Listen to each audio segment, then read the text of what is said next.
Hi there, I'm Wendy McCallum, burnout and alcohol coach and wellness expert, and you're listening to Bite-Size Balance, where everyday extraordinary women share their stories, expertise, and wisdom, all in the name of lifting each other up and creating a better life by design. Whether it's wellness, career, relationships, food, alcohol, mindfulness, hormones, or parenting, we talk about all things women's balance. If your life looks great on paper, but it still feels like something's missing, you're in the right place. Welcome to Bite-Size Balance. Hello, everybody. I am your host, Wendy McCallum. Welcome back to Bite-Size Balance. I've got a real treat, I think, for you today in the form of my very first client interview. So today I'm going to be talking to one of my past clients about her journey and her life transformation. There's no better word for it. This particular client has done a lot of work over the last few years and has really completely transformed her life. So I think you're going to find her story really inspirational and motivational. And my guess is you're going to see bits of yourself in it as she talks about some of the challenges that she's had along the way. This is the first, as I said, of many, I hope. My plan is to continue interviewing clients on this podcast once in a while because I love true life stories just like you do. I think they're the most inspirational way for us to get motivated and actually make change for ourselves. So that is coming up. But before we get to that, I wanted to say this. This podcast has exploded. It really has turned into something I never thought was possible. And I'm so excited about that because I absolutely love hosting it. And I'm getting emails and messages from you guys regularly letting me know that you loved a particular episode or you're really enjoying listening to the podcast every week. And I so appreciate those. Please keep them coming. On that note, though, my goal with this podcast is really to provide you, my listeners, with the content that you want to hear. So I would really encourage you, if you have a question or a topic that you would love to hear me talk about, to send me a message or an email and let me know that. On the same vein, if there's a guest that you would love for me to try to get on this podcast, please send me those names too. I'm willing to try just about anything, you guys. So what I need from you, though, is some ideas as to what it is that you would like to hear more about. In order to do that, you can send me a direct message through any of my social channels at Wendy McCallum Coach. That's WendyMcCallum Coach, either on Instagram or on Facebook. Or you can just send me an email at wendy@wendymccallum.com. Again, that's WendyMcCallum.com. I would love to hear from you. Now, in order for me to book those exciting guests, you guys, they need to know that I have a really receptive and interested and engaged audience. And the way to show them that I have that is to be able to point to reviews for this podcast. And so I would really encourage you, if you're a regular listener of this podcast, or maybe this is your first episode and you just really enjoy it, to go to the podcast platform that you're listening on and actually post a review. On iTunes, for example, if you go to this podcast, it's going to then prompt you to open the podcast in iTunes. You have to take that second step in order to see the post a review option. And there you have the ability to post a starred review. You can give me as many stars out of 5 as you think the podcast warrants. And then you can also provide a text, just a little short text review. You're going to have to make up a nickname, and you can get as creative as you want with that. That's what shows up on the actual review page. Those reviews are really invaluable when it comes to me booking interesting guests. So I would really encourage you, and I would absolutely appreciate it. I'm going to say thank you in advance. There are many of you who have done it, but I would love it if you're listening to this podcast and enjoying it, if you just pay it forward to me by and to future podcast episodes by actually going in and posting a review for me. It would be so appreciated. So that's enough for me today. We're going to move on now to my first official client interview guest. I hope you love her as much as I do. Hi, Christina. It's so great to have you here. Thanks, Wendy. It's really great to be here. I'm really excited to have this conversation. I think, as you know, you're my first client that I've ever interviewed on this podcast. Yes. So don't be nervous. No pressure.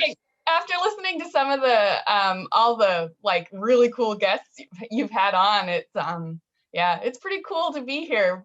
I'm really a little bit nervous. No, don't be nervous. I'm really excited to have you. You know, honestly, Christina, I'm such a big believer in the power of shared stories, as you know, and I think, one of the most impactful things we can do is actually talk to each other about what we've been through and share our own experiences. And you have such a wonderful story, and you've just done such an incredible job of digging into the pieces of your life that you didn't feel like were where you wanted them to be and weren't serving you anymore. And, you've done so much work over the last year to really transform your life. I'm just so excited to have you here. And I mean, I just feel so lucky to have been part of that journey for you, because I've known you for a long time. And, it did take a little while for you to get traction in terms of, getting to where you wanted to get, mostly mentally, in terms of how you feel about your life and your balance and, your health and wellness. And so, I've just been so impressed over the last year how you've been able to do that. So on that note, why don't we start by you telling everybody how we met? So we met, I don't know how many years ago it was now, but a friend was hosting a come meet Wendy. She's going to teach us how to eat healthy or cook healthy foods. So I went, and there was a demo, and I think we made like almonds, and anyways, so that was my first introduction, or our first meeting. And I was like, oh, this is kind of cool, because at that point in my life, everything had been like, eat this, don't eat that, but I never really had, I really never had any experience with like whole food eating at that point in my life, right, per se. I should probably interrupt and let people know this, because a lot of people listening to this podcast don't know that I used to do food stuff. So let me just explain what Christina's talking about. I've been coaching now for over 10 years. And when I first started, my very first certification around coaching was in natural nutrition. So I'm a natural nutrition consultant. And in the early years of my practice, one of the things I did just to try to meet people and build my business was I would go into people's homes where they would gather groups of friends, and I would do cooking demonstrations, and I would talk about healthy eating and nutrition and give people recipes. Which, because of course, and then again, probably half the people listening to this podcast don't know this, I'm also really passionate about cooking. And I actually published a couple of cookbooks in my early years, again, as a coach around real food. So I do remember that night, Christina. I think it was at your friend Leanne's house, but Yes, it was. We were at Leanne's. Shout out to Leanne. Love you. We were at Leanne's house, and there were a group of you gathered, and that would have been the very first time that I met you. And then do you remember how we reconnected after that? So I think I did like a program, like an online program with you around food back then. And I did do like a few consultations around family, like getting my children to kind of come on board with this whole food eating kind of thing. So that's sort of, we reconnected. And then I had been following along Facebook and all this kind of thing. And then I moved to Ottawa in 2016. My life sort of flipped upside down, and, in all kinds of good ways. But I lost some of the good things that I had, good habits that I had created as well when I moved here. So, and then fast forward to the pandemic, and we connected again. Probably, honestly, like, sorry to interrupt, but it was probably almost exactly a year ago, because we're recording this right at the end of February, beginning of March. And that is when here anyway, in Canada, the lockdown started and the pandemic really kind of ramped up. So it was probably about a year ago that we reconnected, which is cool, because I want to talk about how much change you have been able to make in 1 year. Yeah, in 12 calendar months. Like, it's pretty cool. So yeah, it was February 28th, actually. It was February 28th, actually, that it was a Friday morning, just like today, that I got up and I said, I am done. I have had enough. And at that point, I've had some physical illnesses, things that doctors can't fix, can't find out why I'm sick. And I was done. I was like, well, the only thing I know what to do is to change the way I'm eating, to see if that will help me feel better. And so I was a few weeks into that, going strong, but only on motivation, and my willpower. Yeah. Like that was the only thing I had. That was it. That was the only tool at that time that I had in my toolbox, the only thing. And so a few weeks later, the lockdown happened. Luckily for me, when the lockdown happened, I had already gotten over that hump of like, at that time where I can't have this, I can't have that. And then, so I started, after I was okay when the lockdown began, and then I started to waver. I started to like get a little bit bumpy. And that's when you introduced the Lemonade Project. And I reached out and said, well, I really need help around food again. Is this really like, is this okay for me? Like, will this work for me? Like, will this help me where I am right now? And I remember you said, you absolutely need this.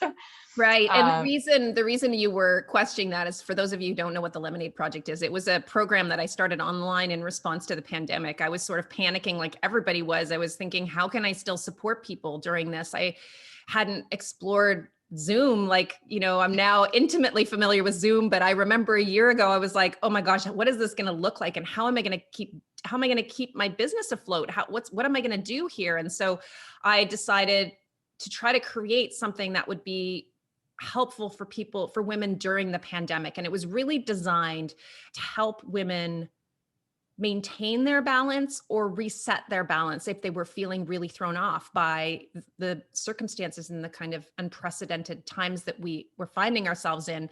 And that Lemonade Project was, the idea was, let's take these lemons and turn them into lemonade. And the program itself really had very little specifically to do with healthy eating or weight or any of these issues. It was really more focused on mental health and mental strength and building resilience and preventing burnout. And so all of the, and I was excited about this program because this, of course, is what I have been coaching on in my private practice for years and years now. And so it was the first time that I tried to introduce these concepts in an online program. And the description of the program was really, I had a really challenging time, and I still do, figuring out how to articulate what this program is all about, which is why I'm so excited that you're here today. And the program itself is not available all the time, but it is something that is available sometimes. But the subject matter that we worked through that program and in our subsequent sessions together is the type of stuff that I talk about in my coaching all of the time. But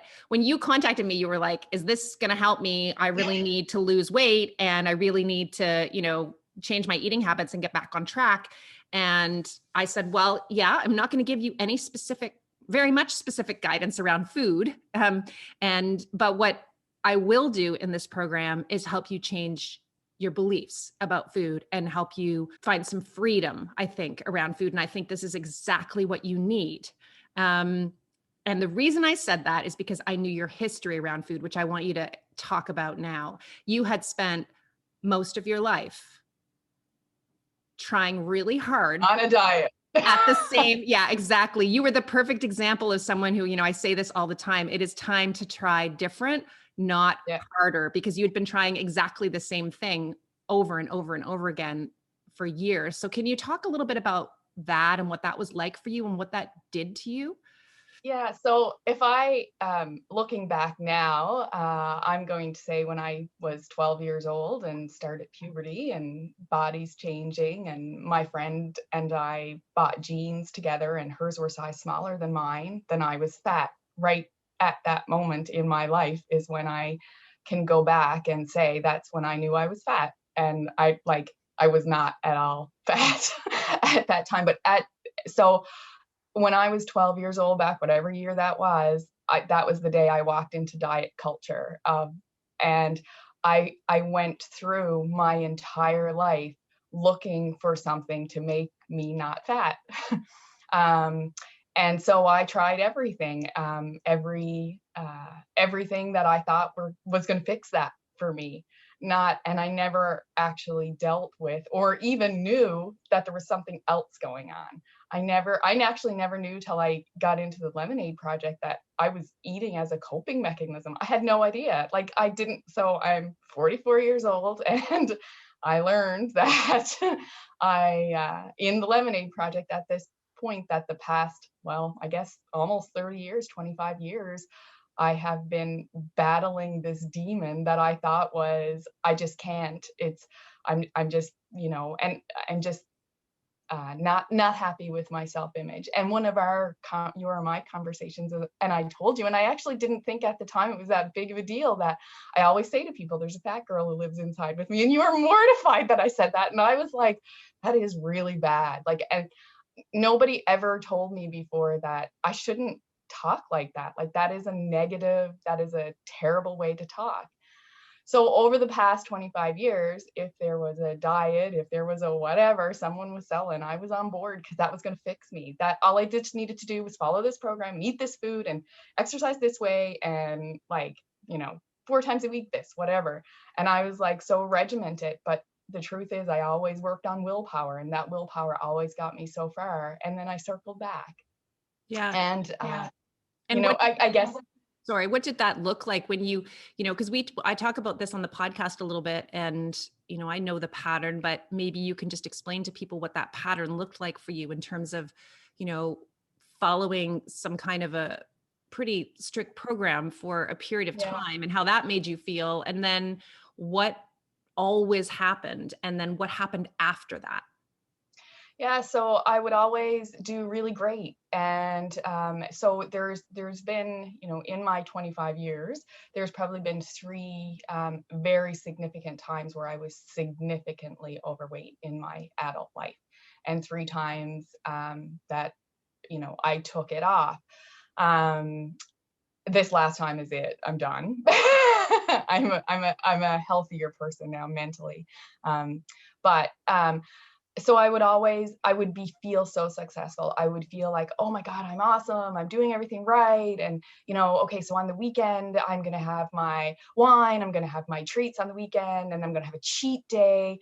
And then I'll go right back on Monday. But then over time, what would always happen is cheat day turned into cheat weekend, turned into Monday is next week, turned into next month.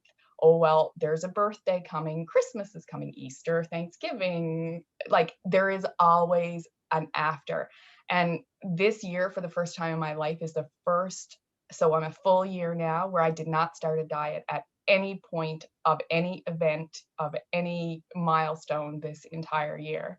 And so since I was 12 years old, this is the first time. We need to pause and celebrate that. Yeah. So yeah. This is a big deal, you guys. Christina's been on a diet pretty much since she was 12. And for the last year, she has not been on a diet. And I think everybody listening to this podcast probably knows how I feel about diet. I just wanted to talk a little bit before we keep going here about me as a coach and weight loss, because it probably sounds like I do a lot of work around weight loss for the sake of weight loss. And I don't do that. And that's why the Lemonade project that I created last year didn't really have a weight loss component to it. It's because I work with women around all unhealthy coping mechanisms that we start to rely on when, we're struggling and we're looking to escape or to numb, and to just not deal with things. And food is one of those. So, that the category of those coping mechanisms, I always say it's a huge category, but some of the most common things that I see are in terms of unhealthy coping mechanisms or escapes are food, alcohol, social media. Online shopping is a big one that I see with people. If you combine alcohol and online shopping, then you have a really big problem. Those things sometimes go together. I've done those. Yeah. So I know we're talking a lot about weight loss here, and that's because this was a big piece of your history in terms of your cycle with weight loss and dieting, and where that eventually got you right before we reconnected last year. But yeah. I don't think that dieting and weight loss as a primary motivation are very helpful or useful for women. And I just wanted to kind of interject and make that really clear. I believe in being healthy. I believe in balance. I believe in having a positive mindset and body image. I believe in being healthy at just about any weight. I believe in, the priority being, what is it I'm putting in my body? How am I fueling myself? And how do I feel about my relationship with food? And that's what we're going to talk about as we go forward, because that's really where you have made the biggest, I think, progress is around your personal relationship with food and how you see it and what that change has given you in terms of your mindset and just generally freedom. So you were explaining about your history around diets, and I'm assuming that you went through a similar cycle as many women do over and over again, where you would succeed for a short period of time, and then that would lead to you, as you were talking about, kind of I want to putting this in air quotes because I hate this term more than anything, but I hear it all the time, falling off the wagon. And then, feeling crappy about the fact that you were no longer able to follow the program to the letter, which then, of course, just led you to want to escape and numb more, which caused you to, eat in a way that probably wasn't the healthiest for you. So you were really caught in that cycle, which I always characterize as, it's really yo-yo dieting, where you're gaining weight and losing weight and gaining weight and losing weight. And as I have said on this podcast before, nobody yo-yos down, everybody yo-yos up. So where did that process leave you mentally and physically? Like, where were you? I know you had started making some change when we connected, but right before you started making that change to the way you were eating, where had this nonstop life of dieting left you physically and mentally? So at the time, I didn't know that that's what caused all of this. But I started, so it's about, I guess, 18 months ago now. So 6 months prior, I started having really bad dizzy spells and vertigo. I had lost hearing in one ear. And nobody could really tell me why any of this is happening. I was anemic. My iron numbers were so low. I was nearing needing transfusions for iron. I was like missing work, which I have never missed work for sick time other than like a head cold or whatever. I was missing like a day a week of work because I couldn't physically get out of bed. I was so dizzy, like I couldn't stand up. And I was so anemic, and I started taking one medication for this. And then when something got a bit better, but something else got a bit worse, then I had to take another medication, and I was seeing a specialist, and anyways, on, and nobody could really tell me, why this was going on. So the only thing I knew at that point was I had to make some changes to my health that I could control and just see where it took me. And then that is sort of, so I guess that was like my rock bottom in a sense. And that was the kind of catalyst that took me down this road. And thank God the Lemonade Project happened, because I'd probably be yo-yoed back somewhere at this point had I not. And to your point about the whole, culture, there was a couple of programs that I did that I always felt like I was really successful at. I was really successful at those. So I would always go back to those specific programs. And then you had said to me, well, were they really successful? And I was like, well, yeah, they really were. Like, I did great while I was on them. But that was the whole thing. While I was on them, following the rules, like, it wasn't a lifestyle. As much as I told myself it was a lifestyle and this is how I was going to live the rest of my life, it wasn't true, because it wasn't. So they weren't successful for me, but I truly believe they were, because I had had success for periods of time. And how were you feeling mentally, Christina, and at this time? Like, can you think back to how, where was your headspace? How were you feeling about yourself, about your ability to, make change and find some kind of balance in all of this? Yeah. So I was pretty crappy feeling at the beginning of last year. I was just kind of, but I'm like to think I'm a pretty positive person in all other areas of my life. So I'm a kind of take the bull by the horns. Okay, this is enough. Like, I have, I've hit this wall, and now it's time to change. So I got up that morning. I was not prepared. I didn't have groceries. I remember laying in bed the night before thinking, okay, tomorrow morning, this is it. Like, I'm done. And so I got up, and I started with oatmeal for breakfast. I went back to, like, I'm just going to eat breakfast. Breakfast will be healthy for me every single day. And that's what I'm going to start with, because that's what I know I can do, because I'm a morning person, and that's, when I have, the most, whatever it is I need. So my breakfast every day is going to be healthy. And that's kind of how I started. And then, kind of hooked up with you and the Lemonade Project, and it kind of snowballed there.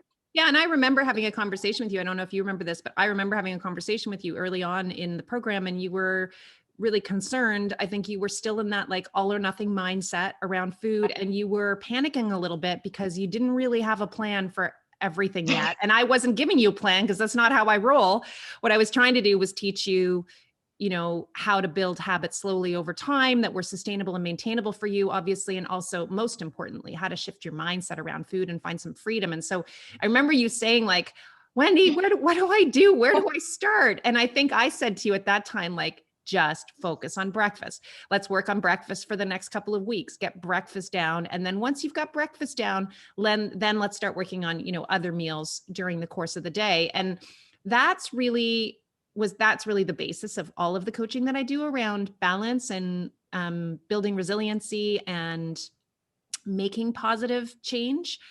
How did that, and that's really, when I talk about trying different, that's really what I mean by trying different. There are lots of aspects to it, but the big underpinning of it is, let's start stacking small habits instead of taking on extreme change all at once. That's really going to become overwhelming very quickly and be very, very difficult for you to feel like you're actually, and I'm putting this in air quotes, succeeding at, and so that habit stacking piece was kind of the base of it. But what did trying different, not harder look like for you in the Lemonade Project? Like, and in the year that, because the Lemonade Project was only 6 weeks long. So I know, we've kind of snowballed. Yeah. We continued working together. I should say that. I mean, we continued working together privately after that. And I'm still supporting you on a one-to-one basis. But what did the try different, not harder really look like for you? What shifted for you last year in terms of how you were doing things? I know there's lots of stuff, but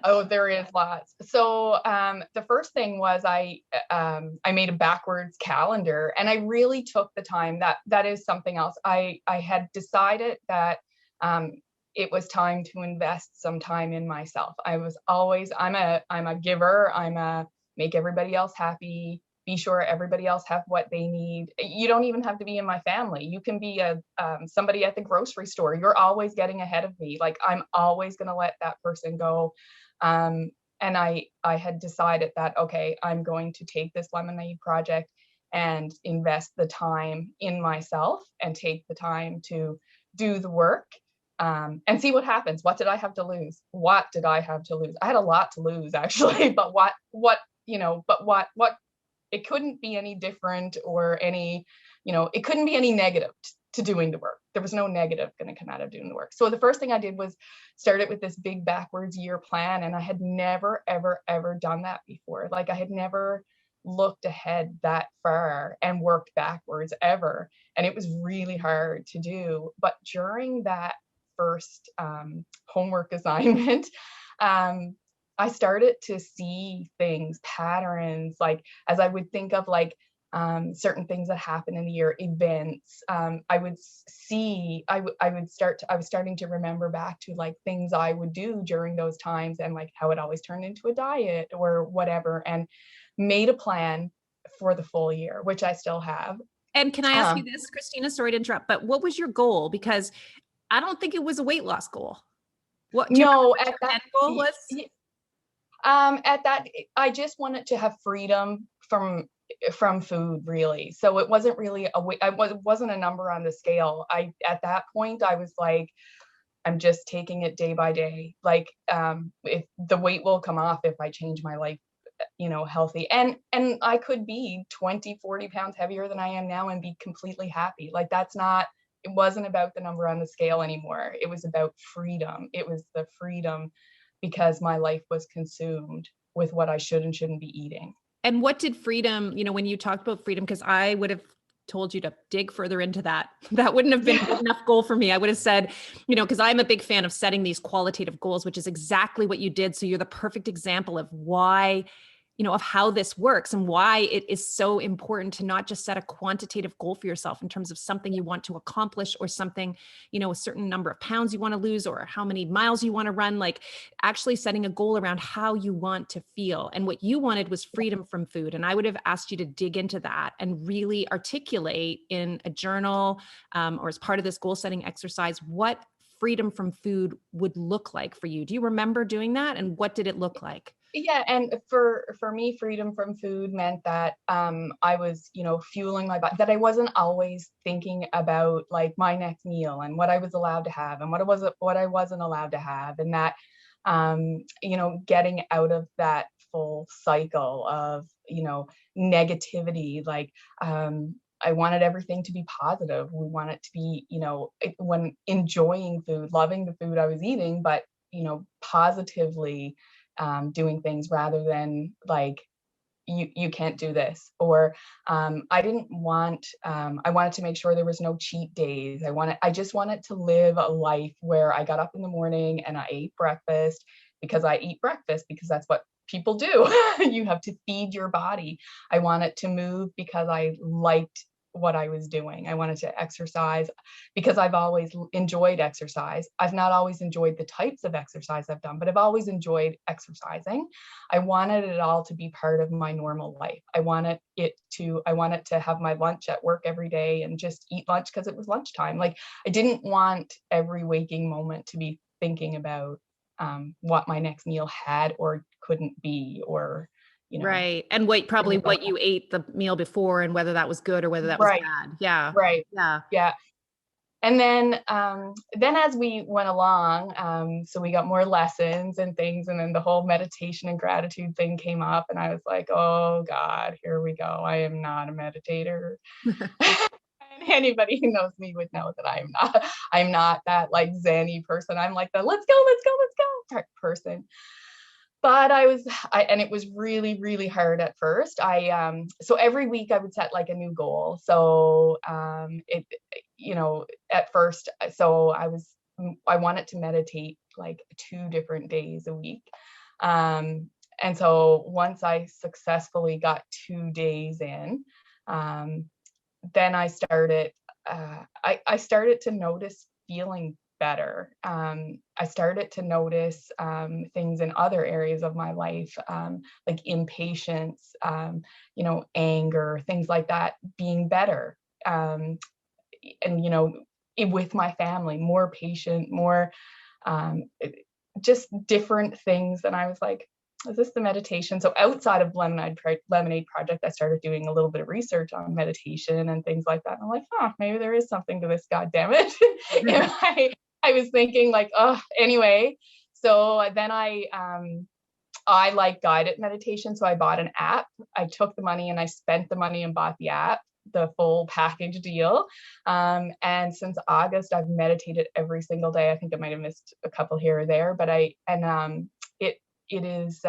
has been life changing for me to add meditation to my life. Like, I can't even tell you the positive impact it has had. And making the gratitude list. I never really knew what gratitude was. Like, I never really knew what true gratitude was, because I was always grateful for my house, my job, my family, all the big things in life. I always thought I was a very grateful person. But I never took the time to smell the roses. I never, just a few days ago, my daughter did yoga with me, and my son and I went for a little run together.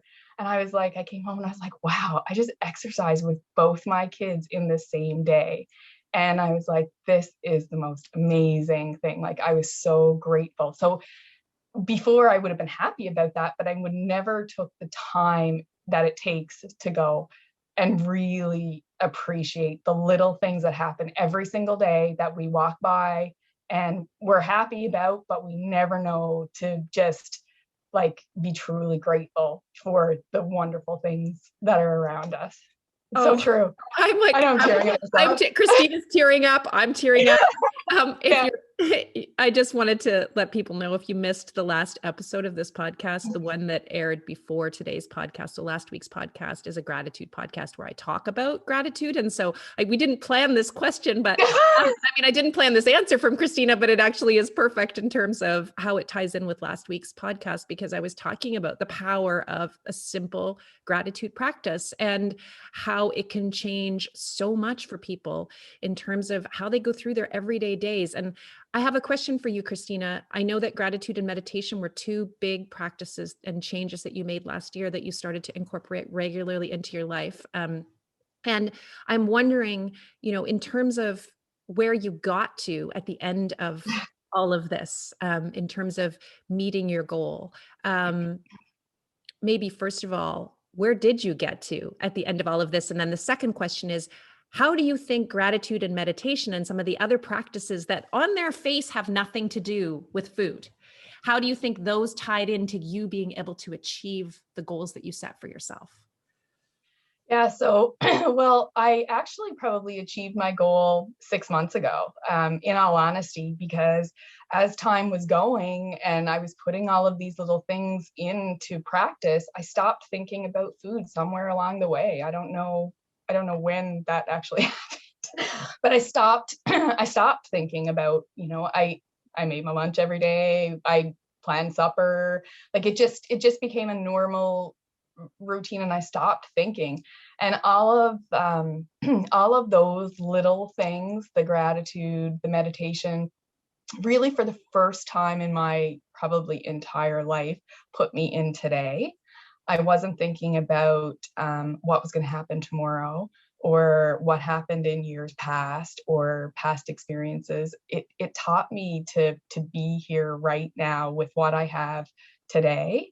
And there obviously have been bumps along the way, and times where I probably made decisions that I wasn't overly thrilled with myself for, but it taught me to like just to forgive myself, that like this is not my fault, like this is okay, this is this is fine, this is just part of my life. It's I'm a good person. I'm not that, I like the way I look. I look in the mirror when I get dressed to go to work, and I'm happy with what I see. And it's not the smallest I've ever been. It's not the biggest I've ever been, but it's me, and I'm completely 100% happy to see what it is.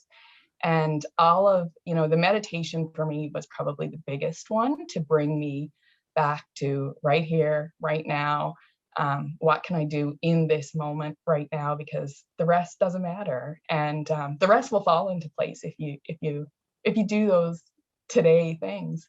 I love that so much. And as you're talking, I'm thinking about self-compassion as a piece of my coaching model. Of course, that comes from This Naked Mind. It's Yeah. This Naked Mind model. We're going to talk about alcohol in a second, but the This Naked Mind model of coaching that I'm certified in, my most recent certification, is really based in two core concepts: curiosity. So getting into an experiment mindset, reminding yourself of the fact that you actually don't know how to do this yet, because whatever you've been doing before wasn't the right way, because you ended up right back where you started every time. Sometimes it felt like in a worse place.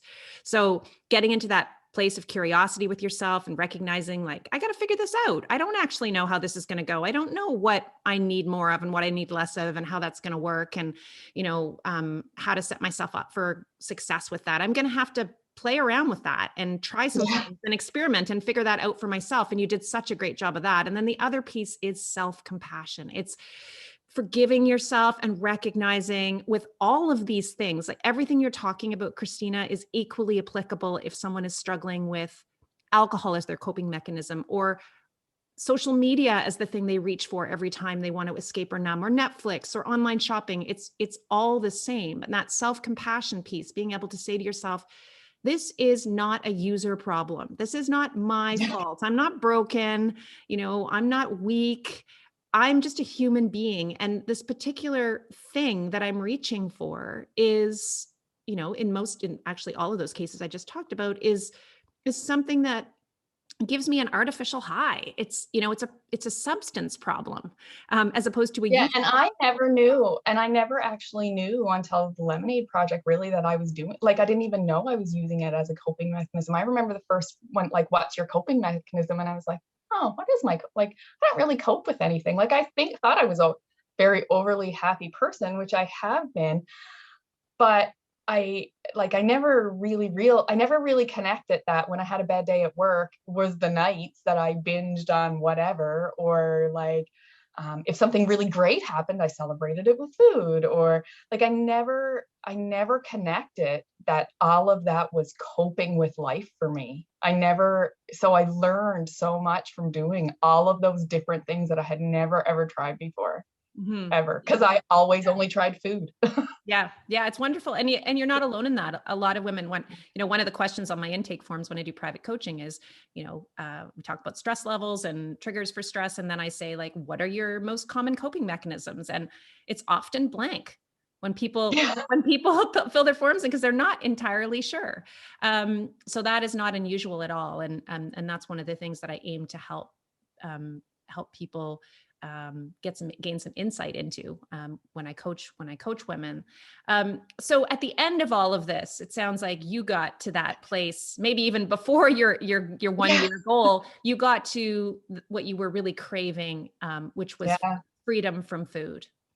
And like complete release, So great. And it opened up so many hours of the day for me to work on other things, to help me with other things. Because obviously we're always a work in progress. We can always improve on who we are and what we do. And it just opened so much more for me. And for you, the next step, interestingly, for you was alcohol. And we had really, you and I had not talked about alcohol. And as you know, in these types of, like, when I'm doing these group programs that are more focused on burnout and resiliency, I'm not focusing in on any particular coping mechanism. I'm just talking generally about healthier coping tools and helping people build a toolkit for that.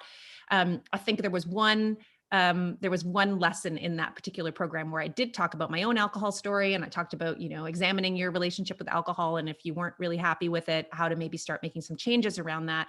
And eventually, I don't remember exactly how, but you identified that maybe alcohol was actually not serving you in the way you thought it was serving you. Do you remember how that all started? So it kind of started around like the food piece a little bit for me, and probably mostly because, in past lives, you got to give up alcohol to lose weight, kind of deal. Like, so, I'd give it up for a week or whatever. But then I started to, listening to your story, and I kind of started to go like, I do often go like, I wish I didn't have to drink.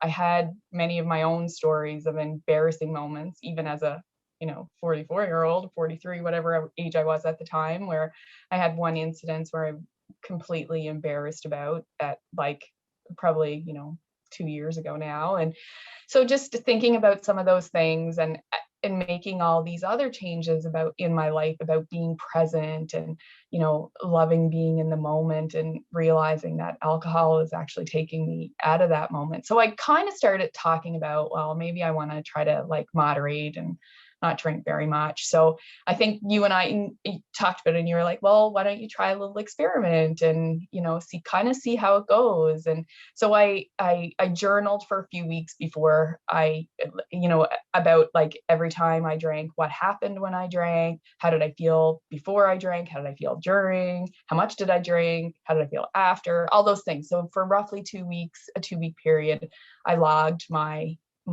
drinking, which I'm a complete gray area drinker for sure. And then I read Annie Grace's book.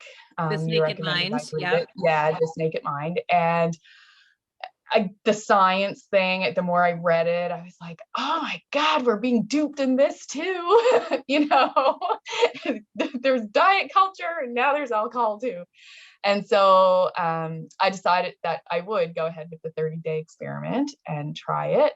And I didn't tell anybody for a really long time, and which was really hard on me. But every day that I didn't have a drink, I started to not want it. Like every Saturday or Sunday morning when I got up and I was up before everybody else and I felt fantastic, I was like, like this is what I lose. Like this is what I lose by having whatever the night before, or like being out, not drinking, and then seeing other people and then going, oh my God, I was that annoying person. Or like I did these I said these angry things or argumentative things or whatever when so I started to really like be happy not drinking. I really started to be like, I don't need this. Like, I'm feeling so much better without it. Like, and for me, the biggest and most difficult part is the social piece, because I am such a social person. And I'm also, and was the person that if you went, why would you go to a party if you're not drinking? Like, what is even the point kind of thing? And I also gave people, which I feel really guilty about, a really hard time for not drinking when I was a drinker, because it was all about the fun. And I never really thought you'd have fun if you weren't drinking. And I did play an experiment with that too. I went to a big thing where everybody was drinking and I didn't tell anybody I wasn't. I had my Yeti cup full of like sparkling water, several bottles of sparkling water. The one thing about that, I was up all night peeing, but everybody thought I was drinking. I was up till like 2 a.m. dancing and singing, and nobody knew I wasn't drinking, and nobody thought I wasn't fun, or I didn't not have a good time. I had a great time. And that one particular experiment for me kind of solidified, like, okay, this is fine. It's okay. It's okay to go ahead with this. Like, yeah. And that's really, I mean, that's a big piece of, you said your biggest thing was the social side of it, and how was that going to work and look for you? That is I think the most common point of resistance for people when they're thinking about changing their relationship with alcohol. It 100% was for me, that, and how am I going to relax and cope? Because I also thought I used it for that, and that it was helping me with that. But the social side of it, it's so common. And I love your story so much because you did that little secret experiment. And you didn't even really tell me you were doing that. You just came back to the fact. And some of the people who were there, the night that you did that, were people who you were very worried that your relationship with them was going to shift as a result of you not drinking. And you had lots of fears around that, which it's also really common to have those. But what that experiment showed you is, no, I can still have a great time with these people and nothing will shift in our relationship when I'm not drinking, even if they are drinking. And you got to experience that for yourself, which is so great. I think that was really powerful for you. And you and I also did some work, specifically around some of these underlying beliefs. I don't know if you remember that, but that's a big piece of my coaching practice, big piece of coaching around any. I had a lot of stories. Yeah. A lot of like stories in your head you were telling yourself about why you needed to drink, and also around food, like why you needed to eat sugar, for example. And I think for me, this worked out at the perfect time, because I think, and so while I realized food was my coping mechanism, for a little while, right when I was changing that, I think I started to head a little bit more towards alcohol unknowingly, kind of picking up my drinking a little bit more. So it worked out perfectly, because my fear is that I may have switched on to alcohol right after I dropped the food, which I didn't, because it's all kind of worked out. But like over the years, like I have a typical drinking story of like so at the end I could probably drink 2 or 3 bottles of red wine. I remember the first night I drank red wine, I threw up all over my backyard because it was disgusting. And it was I don't even know if it was a whole bottle, to be honest, and that was so many years ago. And at the end, like 2 bottles of red wine, like no problem. That's called tolerance. And we all, right? You're the perfect example of a gray area drinker in the spectrum that we find ourselves on. Anybody who drinks for long enough is going to build a tolerance. That's how alcohol works. Again, it's a substance problem. It's not a user problem. That's how the substance works. And that's how our body biologically and physically responds to alcohol. So we find ourselves in a place where 1 or 2 glasses doesn't give us the same feeling that it gave us years ago, because our body's gotten better at getting rid of the alcohol. And we've built that tolerance to it. So and with your story around alcohol, I think what was really fun for me as a coach was helping you to dig into some of those limiting beliefs you held around alcohol that were really keeping you stuck. And what I mean by keeping you stuck is keeping you away from what you wanted, which was total freedom. Right. So you had already experienced freedom around food, and you were not feeling free around alcohol. You still felt like you needed it. And if you stopped drinking, that there would be some deprivation involved in that. And we were able to, through coaching, move you from a place of feeling kind of deprived and like you were going to be losing out, to a place where, and you said it yourself beautifully a few minutes ago, where, you really started to focus in on what you were gaining and everything that was coming to you as a result of this, what I consider to be nothing more, Christina, and anybody who's listening, than a positive wellness choice to not drink. That's all this is for you. You're not an addict. You're not an alcoholic. You're on the gray area drinking spectrum, like almost all drinkers are, to be honest. We're all on it somewhere. And you were on that spectrum, and you got to this place where you actually had the courage to say, is this actually serving me? And am I I got out of the pitcher plant early. Right?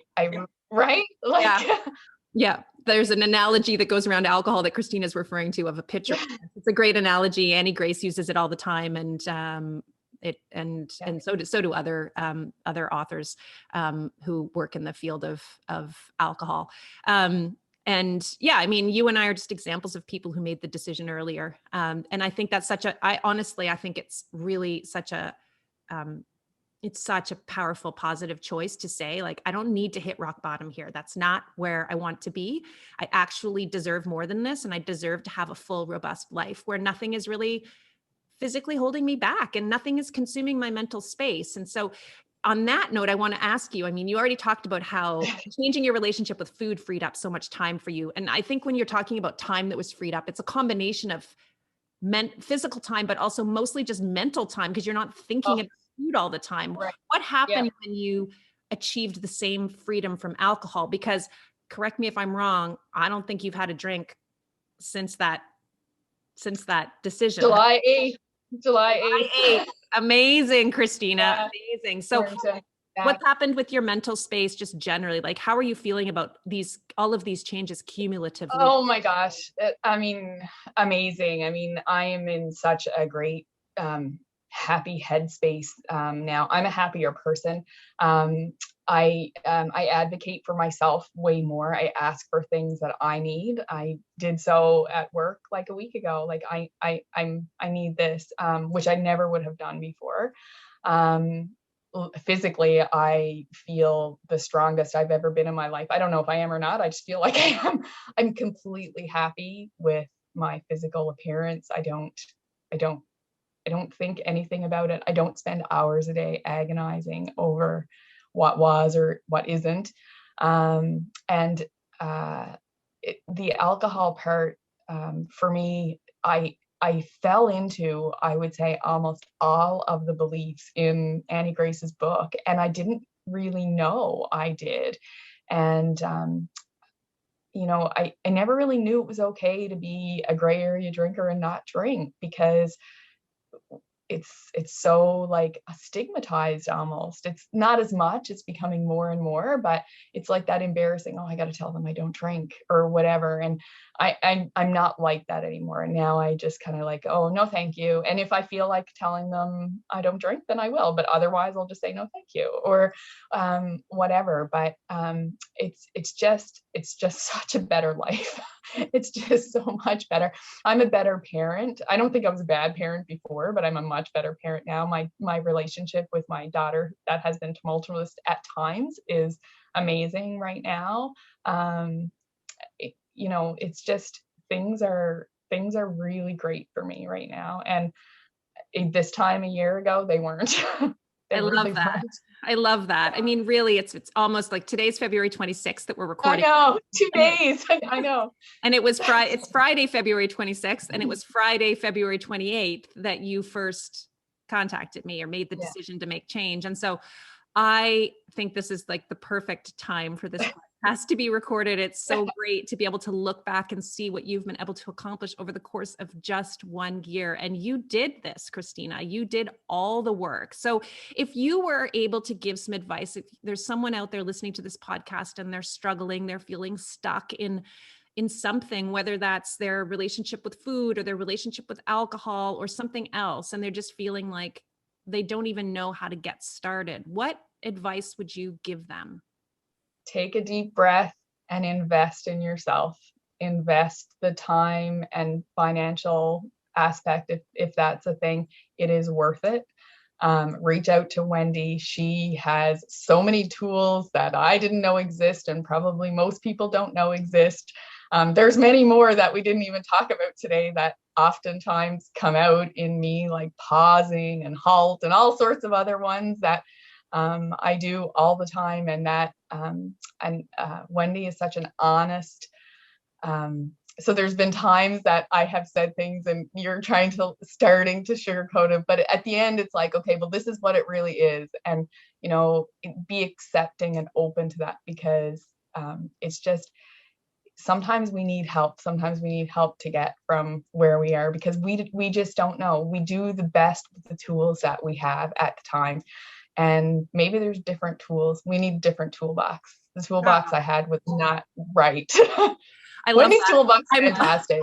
I'm blushing here, because I did not, as Christina started answering, I was like, oh, it's going to sound like I was trying to get Christina to pump up my. That was not the point of the question, but I do appreciate that. No. Thank you, Christina. I want to reiterate the fact, though, that you're the one who did the work. Like, you put all of the time and effort in. You prioritized yourself. You made the decision that you were worth this. And most importantly, you stuck with this. You recognized that this was not a quick fix. This was something that was going to require consistent work and flexibility and, experimentation and curiosity and that self-compassion that we talked about. So congratulations to you for making the amazing changes that you've made. I know that you are continuing as you go forward, because we've talked about this, to practice all of these tools, because you recognize that, you can't just do all of these things, change your life, and then drop all the tools. It's over. You have to keep. I wouldn't want to. I like the things, the meditation I do every day. I can't wait to do it every day because it's so good. Like when I do yoga, I can't wait. Like the things that I do, like I wouldn't want to give them up. Like I've given up on all those other things in the past.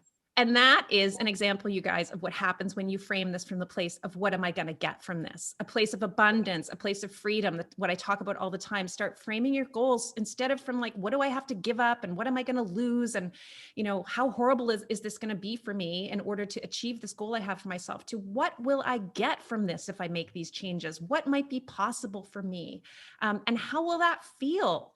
And if you've got goals for yourself right now, I really encourage you, if nothing else from this podcast episode, to take a few minutes and start trying to reframe them. And if you need help reframing, send me a message. You send me your goal in an email to wendy@wendymccallum.com, and I will write you back, I promise, and help you reframe that goal from a place of positivity and abundance, because I think that is the very first step that we need to take in order to begin to make the types of changes that Christina has been able to make for herself. So, Christina, I'm not going to take any more of your time because you have to go work. I so appreciate you taking an hour out of your day to tell your story today. I know that every time I hear you talk, I get, a little shiver when you talk about what you've been able to accomplish. And my guess is that the listeners of this podcast are also feeling really inspired and motivated. And so thank you so much for being so honest and openly sharing your story today. You're amazing. Thank you. Have a great day. You too. You've been listening to Bite Size Balance with your host, Wendy McCallum. As a burnout and alcohol coach, I help busy women like you find freedom from alcohol. If you're ready to start exploring your relationship with alcohol, I've got lots of options for you, including private and group coaching programs. Find out more on my website. Go to www.wendymccallum.com and click on the Freedom from Alcohol tab. That's www.wendymccallum.com. To be sure you don't miss any upcoming bite-sized conversations, subscribe now to this podcast.